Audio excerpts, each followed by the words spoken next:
Hello mga kol, welcome back na naman dito sa ating YouTube channel. For today's video mga kol, meron tayong ipakita na bagong finish na unit. Ito ating DA17V all-wheel drive RO6 engine VVT turbo. So check natin, din tapusin natin yung video para malaman natin kung magkano ang ganitong unit. So makita natin dito mga kol, naglagay tayo ng steel bumper, complete LTO registered, direct na sa ating buyer. Original na fog lamp sa ating mga DA17V. Headlight stock, yan, so maganda yung kanyang headlight. Then naglagay tayo ng 13 inches brand new mugs and brand new tire. So pakita natin yung kanyang mag wheels na paganda ng design. Auto fold and retractable yung ating side mirror. Fully tinted, high roof. So kadalasan sa mga DE17V is high roof yan mga ka. So walang body kit stock, walang power slide. So yung kulay ng ating unit is black. Din yung gamit natin na pintura is Ansal urethane paint para sa magandang kulay. So makita din natin dito, naglagay tayo ng top load carrier. So yung mga ganito is dapat naka-rehistro din sa LTO para iwas huli. So ito, manual sliding, walang power slide. Pakita natin, yan. So dito naman sa likuran, pakita natin dito.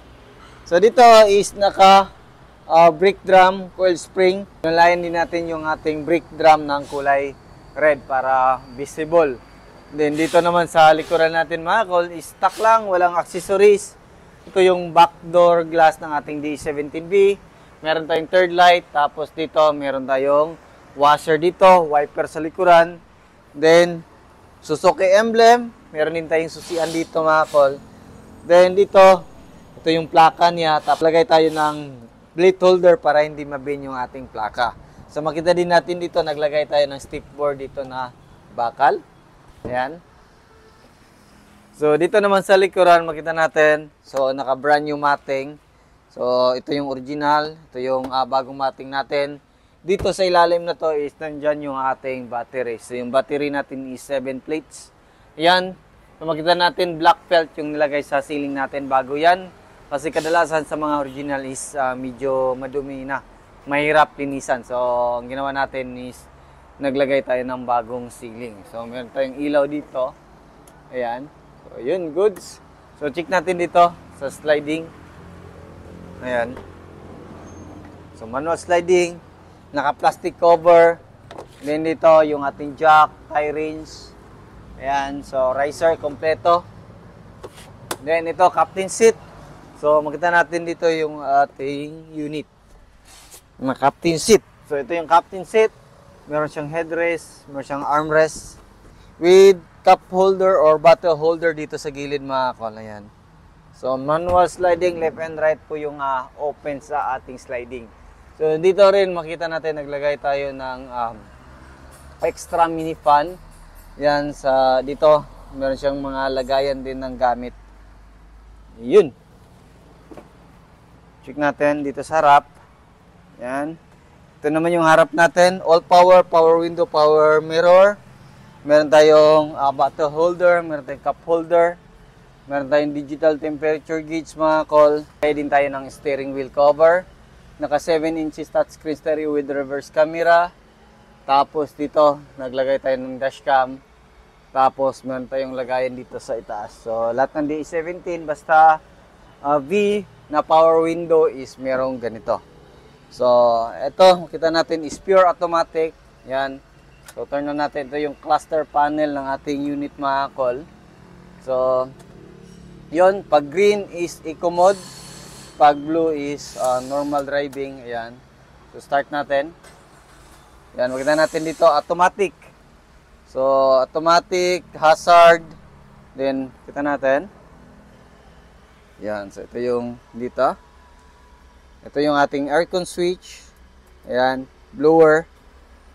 Ayan, adjust lang tayo kung saan natin gusto or malakas yung hangin. Then dito yung ating overdrive. Ayan.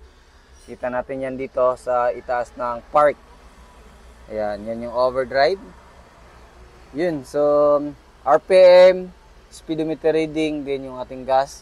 Cold start, yung color blue. Ayan. So, dashboard natin is back to original yung kulay natin mga kol. Yan yung kulay ng ating dashboard. Glove box dito. Yan. Yun. Ayan, so meron pa siyang lagayan dyan. Bottle holder, meron siyang extra lagayan dito. Ito yung ating accelerator pedal. Then ito yung ating brake pedal. So yan, bagong mating. Yan, makita natin.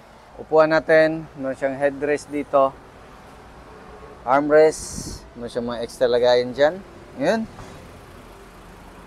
So, yun yung captain seat natin mga ko. So dito naman tayo sa makina ng ating sasakyan. Yan. Yan. So, ito yung makina natin. Yun. So, yung makina natin is RO6 engine VVT 12-valve turbo. Naka-timing chain mga call. FI 3-cylinder. Yan. So, yan. Dito yung turbo natin. Dito yung spark plug at saka ignition coil natin mga call. Ito yung injector natin. Isa, dalawa, tatlo. Yan. Yung ating oxygen sensor. Ito yung oxygen sensor natin. Dito tayo mag-refill ng ating engine oil, PCV valve natin. Ito yung mga vacuum sa turbo natin.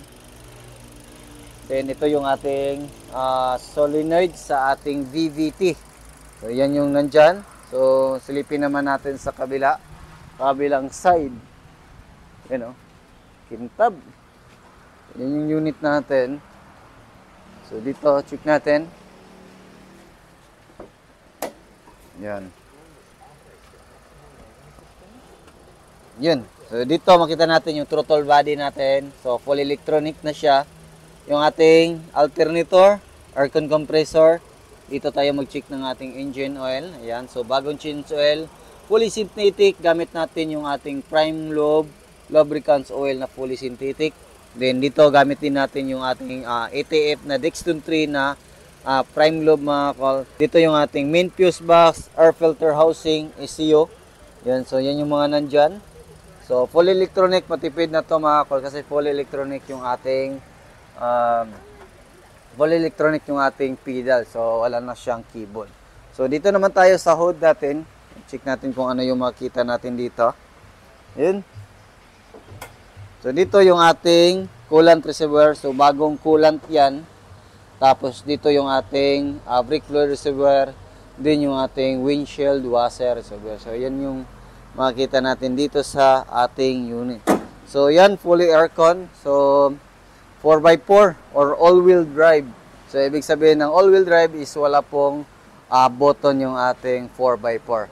So, yung presyo nito mga call is umabot siya ng 381,000. So, all-in na yan mga call. Yung basic setup nito, walang upgrades, walang bumper is nasa 350,000 all-in. So, kita natin, yung ano natin, meron siyang front and rear bumper, naka-dashcam with top load carrier. So, included na yan sa ating Restro. So, yan lang siguro yung ating review dito sa ating unit. So, this unit is going Luzon. So, pa-ship natin yan. Tapos, so, meron tayong mga available dito na mag wheels, gulong. So, soon. So, istakan natin to ng maraming gulong. Tapos, meron tayong available dito na oil, prime lube oil. So, pakita natin yung ating prime lube oil. So, ito yung prime lube oil natin mga call. Ayan, fully synthetic and semi-synthetic. So, wala nang display semi-synthetic. Mineral base. Ito yung mineral base natin na oil. So, available to sa ating shop. Ayan, makita din natin dito. Ito yung shop natin. Napaka-busy po tayo ngayon. Then, ito yung mga line up at saka mga natapos na. Ito, tapos na. Ito is tapos na din. Then, ito is service dito sa shop natin. So, abangan nyo naman yung next video natin nitong dalawang unit dito. So, yan lang muna. Ingat and God bless sa ating lahat. Bye-bye.